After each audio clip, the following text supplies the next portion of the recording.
سامنے سیرت مصطفیٰ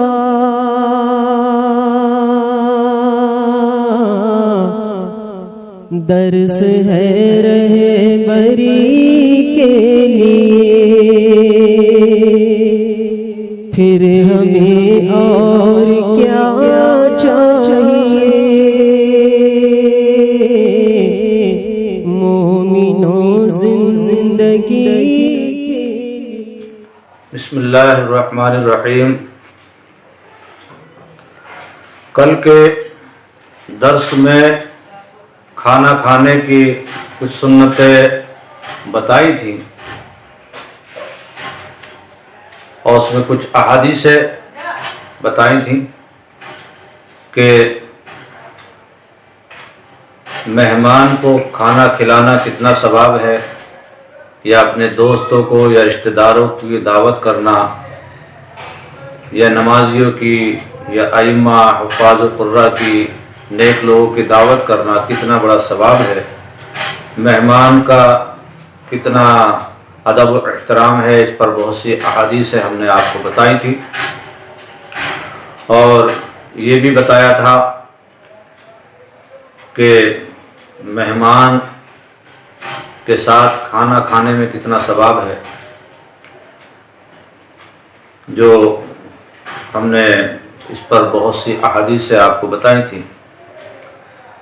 نبی کریم صلی اللہ علیہ وسلم نے فرمایا کہ جو کوئی کسی اپنے بھائی کا پیٹ بھروائے، اس کو پیٹ بھر کے کھانا کھلائے اور پانی پلائے، تو 3500 سال کی دوری پر اسے جہنم سے دور کر دیا جاتا ہے۔ چنانچہ اور ایک بہت زبردست حدیث میں نے آپ کو سنائی تھی، کتنا بڑا ثواب ہے کہ 10 فرشتے سال بھر تک اس کے گھر میں رحمت لٹاتے رہتے ہیں۔ توبہ اس شخص کو جو ہے توبہ کی توفیق بھی ہوتی ہے، وہ فرشتے اس کے لیے دعائیں مغفرت کرتے رہتے ہیں۔ اور جو شخص لوگوں کی خاطرداری کرتا ہے، ان کی پسند کا انہیں کھانا کھلاتا ہے، تو فرشتے اس کے مغفرت کی دعا کرتے ہیں۔ تو ہماری بخشش کا کتنا بہترین ذریعہ ہے کہ ہم مہمان کو کھانا کھلائیں اور دعوت کریں لوگوں کی، اور اپنے دسترخوان کو انہیں کھلائیں۔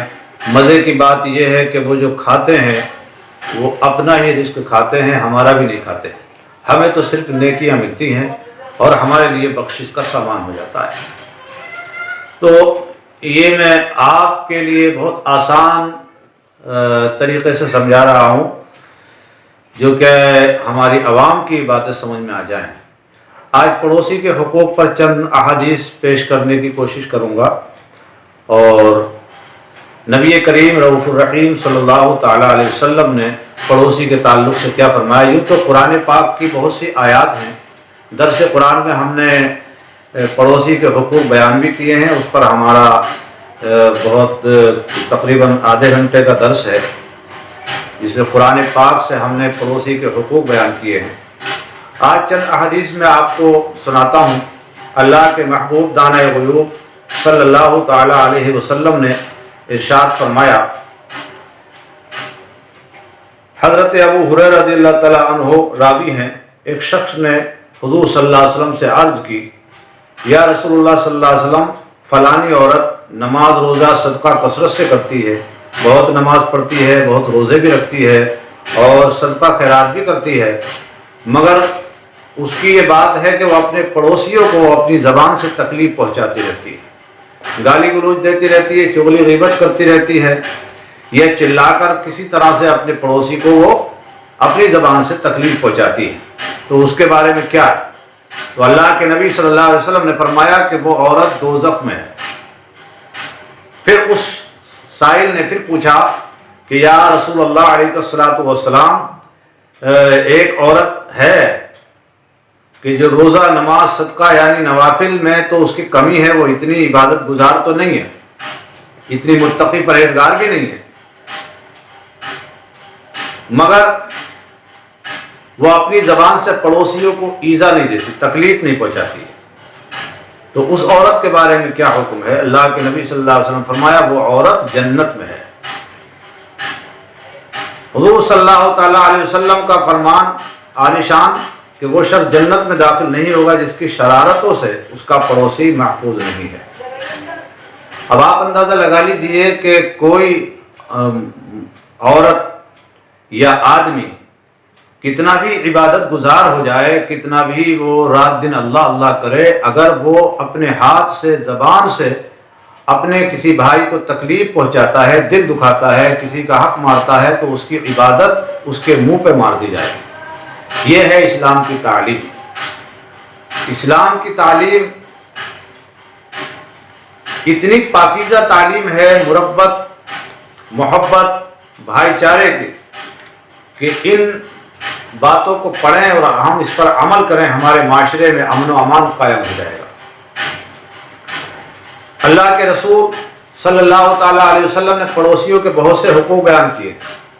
دیکھو پڑوسی کے حقوق میں یوں تو بہت سے حقوق بیان کیے، مگر ایک پیاری بات ہمارے آقا حضرت محمد عربی صلی اللہ علیہ وسلم نے فرمایا اپنے ایک صحابی سے جن کا نام ہے حضرت ابو ذر رضی اللہ تعالیٰ عنہ. ان سے فرماتے ہیں کہ جب تم اپنے گھر میں کھانا پکاؤ، شوربہ، تو اس میں پانی زیادہ ڈالا کرو، اپنے پڑوسیوں کا خیال رکھا کرو. آپ نے فرمایا کہ اپنے گھر میں سالن پکاؤ تو پھر پڑوسی کا دھیان کر کے اس میں زیادہ کر کے پکایا کرو، تاکہ تمہارے پڑوسی کو اگر ضرورت پڑ جائے تو وہ سالن اس کو دیا جا سکے. تو کھانے میں، پینے میں، ہر معاملے میں اللہ کے نبی صلی اللہ علیہ وسلم نے پڑوسی کو خیال رکھنے کا حکم دیا ہے. ہمسائے، اس کو ہمسایہ بھی کہتے ہیں پڑوسی کو. اس کے بہت سے حقوق ہیں. چنانچہ اللہ کے نبی صلی اللہ علیہ وسلم کی حدیث ہے، حضرت ابو ہریرہ رضی اللہ تعالیٰ عنہ راوی ہیں، سرکار دو عالم صلی اللہ علیہ وسلم فرمائے جو اللہ تعالیٰ اور آخرت پر ایمان رکھتا ہے اسے چاہیے کہ اپنے پڑوسی کو تکلیف نہ دے. جو اللہ پر اور قیامت کے دن پر ایمان رکھتا ہے اسے چاہیے کہ مسلمان کی عزت کرے. جو اللہ تعالیٰ اور آخرت کے دن پر ایمان رکھتا ہے اسے چاہیے کہ اچھی بات کہے یا خاموش ہو جائے، یا خاموش رہے یا اچھی بات کہے. پڑوسی اگر غیر مسلم ہے، مسلمان نہیں ہے، اسلام نے اس کا بھی حق رکھا ہے، حق پڑوس، کہ اس کو بھی آپ کی وجہ سے تکلیف نہیں ہونی چاہیے. پڑوسی کے حقوق میں بہت سے حقوق بیان کیے. بڑی تاکید سرکار دو عالم صلی اللہ علیہ وسلم نے فرمائی ہے پڑوسی کے بارے میں. فرماتے ہیں وہ تم سے مدد مانگے تو اس کی مدد کرو، جب قرض مانگے تو اسے قرض دو، جب محتاج ہو تو اس کی مدد کرو، جب بیمار ہو تو اس کی خیریت لو، جب اس کو کوئی خیر پہنچے، خوشی کا موقع ہو تو اس کو مبارکباد بھی دو، اور جب وہ کسی مصیبت میں پھنس جائے تو اس کی تعزیت کرو، مصیبت میں اس کی مدد کرو، اس کا ساتھ دو. یہ ہے اسلام کی تعلیم. اور اگر وہ مر جائے تو اس کے جنازے کے ساتھ جاؤ، بغیر اجازت اپنی عمارت بلند نہ کرو، کسی اپنے پڑوسی کی تکلیف کا سبب مت بنو. ایسی عمارت بناؤ کہ پڑوسی کی ہوا روک لو تو یہ بھی جائز نہیں. آپ کے پڑوسی کو آپ کی وجہ سے تکلیف نہیں ہونی چاہیے.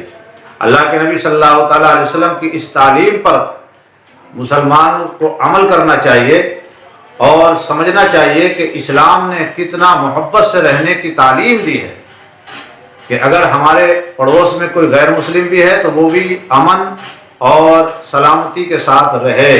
مسلمان کے پڑوس میں اگر کوئی غیر مسلم نہ ہو تو اس کی یہ تمنا ہو کہ مجھے کاش کے مسلمانوں کے پڑوس میں رہنا مل جائے. یہ مسلمانوں کا عمل تھا، یہ تعلیم ہے ہمارے نبی صلی اللہ علیہ وسلم کی. اور پڑوسی کتنا ہے؟ اللہ کے نبی صلی اللہ علیہ وسلم فرمایا تیرے گھر کے 40 گھر جو دائیں ہیں وہ 40 گھر تک تیرے پڑوس ہے، اور بائیں 40 گھر، اور آگے 40 گھر، اور چاروں طرف کے 40 گھر تیرے پڑوسی ہیں. اللہ اللہ.